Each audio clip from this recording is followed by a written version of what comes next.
Yes, thank you, Mr. Speaker. Good morning, honorable colleagues. Good morning to the listening public. And good morning to you, Mr. Speaker.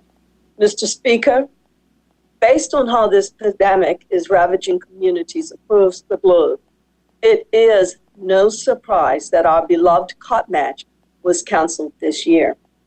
However, Mr. Speaker, despite our disappointment, we saw this as an opportunity for the Department of Community and Cultural Affairs to focus on the crux and true meaning of the holiday. The emancipation of enslaved Bermudians is, in fact, the origin of COP match, and despite the current limitations on social gatherings, our ability and desire to celebrate that origin is a signal of the deep roots of our culture and heritage. Mr. Speaker, particularly now during this time of shared sacrifice and shared responsibility, the department has placed a focus on partnering with individuals, organizations, and community groups to support and highlight not only the work that is being done in our community, but also those that have historically supported our celebrations and commemorations of COP match and emancipation. This year, the most significant collaboration is visible in our partnership with Somerset Cricket Club and St. George's Cricket Club.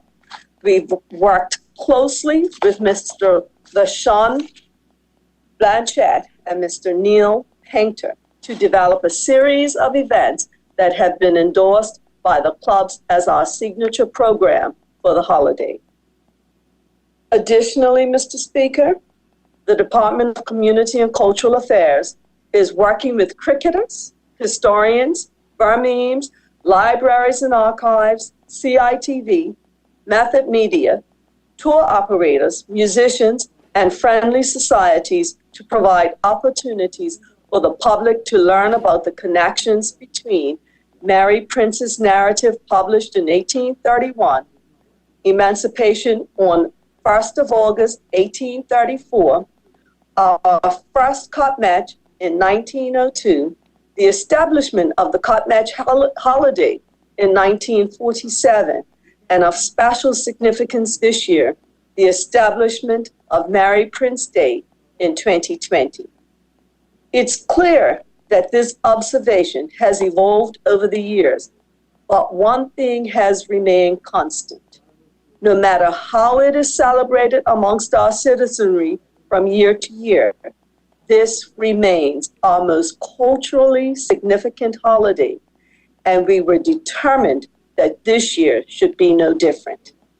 Mr. Speaker, in terms of educating our public about our history, Mrs. Shirley Pearman will tell us on July 21st about how the public art that we see on a daily basis throughout the city of Hamilton tells a larger story of African Bermudian resistance. There is also the opportunity to tune into a webinar on July 23rd, hosted by Titan Express and featuring Rashida Godwin, as she tells the stories of emancipation gifted to us by Mary Prince and the Friendly Societies. There will be a socially distanced walking tour exploring Bermuda's Black Mecca from Princess Street to Union Street, narrated by Mr. Charles Jeffers on July 25th.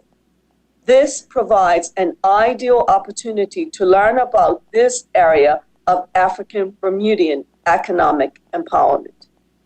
The historical jewel in the crown will be a lecture by Dr. Clarence V.H. Maxwell, made available to the public on our very first Mary Prince Day, as he talks about our eminent national heroes' struggle for freedom. Dr. Maxwell will follow this talk with another the following week on August 8th, a webinar hosted by the Department of Libraries and Archives in collaboration with the Department of Community and Cultural Affairs, which will also feature Dr. Theodore Francis II speaking about Black resistance and Dr. Keto Swan speaking about the Black empowerment movement, or the Black Power movement.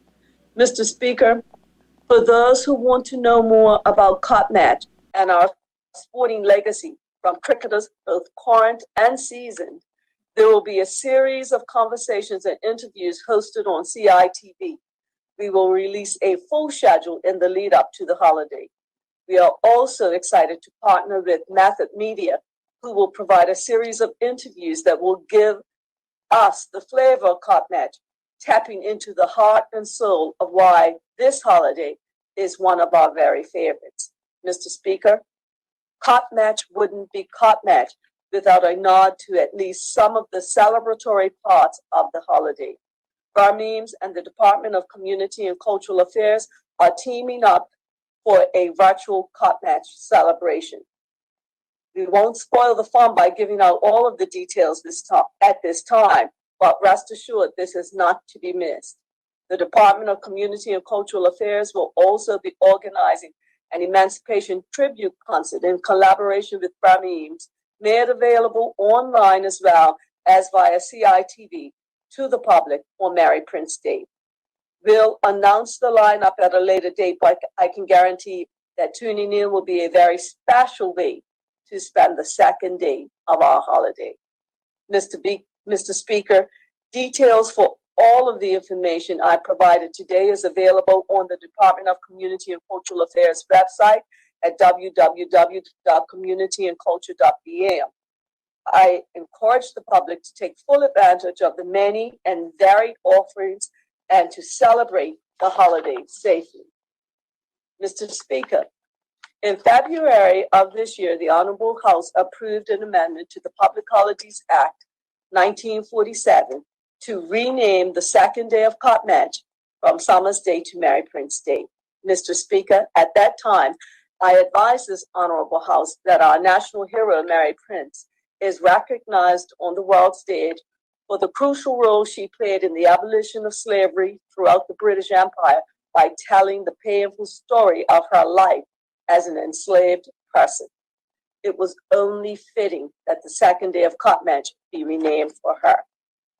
Mr. Speaker, it is also fitting that we provide a suitable location for education and reflection, not only on the legacy of Mary Prince, but those who have followed her in pursuing social justice and change in Bermuda with the intention of inspiring those yet to come.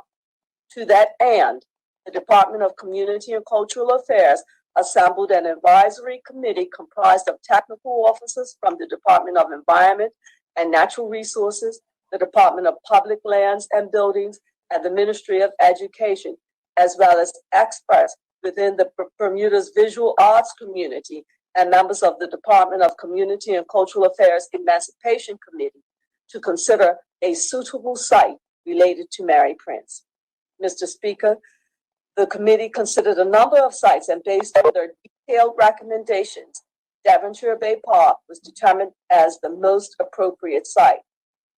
Mary Prince was born in Brackish Pond. Brackish Pond was the colloquial name at that time for the parish of Devonshire, and most of the houses where she was enslaved were also in Devonshire. This site not only reflects her connection to Devonshire, but the park's good access, central location, tranquility, and proximity to the ocean facing south as an acknowledgement of the parts of her life spent in the Caribbean provides an ideal location to commemorate Mary Prince. Mr. Speaker, to this end, I am pleased to announce that with the support of my honorable colleague, Lieutenant Colonel Birch, Minister of Public Works, and the Parks Commission, that Devonshire Bay Park will be renamed as Mary Prince Emancipation Park. Mr. Speaker, we will shortly begin a process of public consultation in the design and siting of a suitable monument in the park to recognize Mary Prince and provide a focal point for the public to visit and reflect not only on her life, but the quest for social justice that continues to this day. Mr. Speaker, in closing, I would be remiss in a statement regarding the importance of the history and heritage of Black Bermudians if I did not once publicly acknowledge the loss of activist Dr. Eva Hudson and most recently, film legend Mr. Carl Cameron. Both fought against racism and segregation in totally different ways. And our narrative of who we are as a people is much, much richer with these two giants as part of our cultural tapestry. Mr. Speaker, I thank you.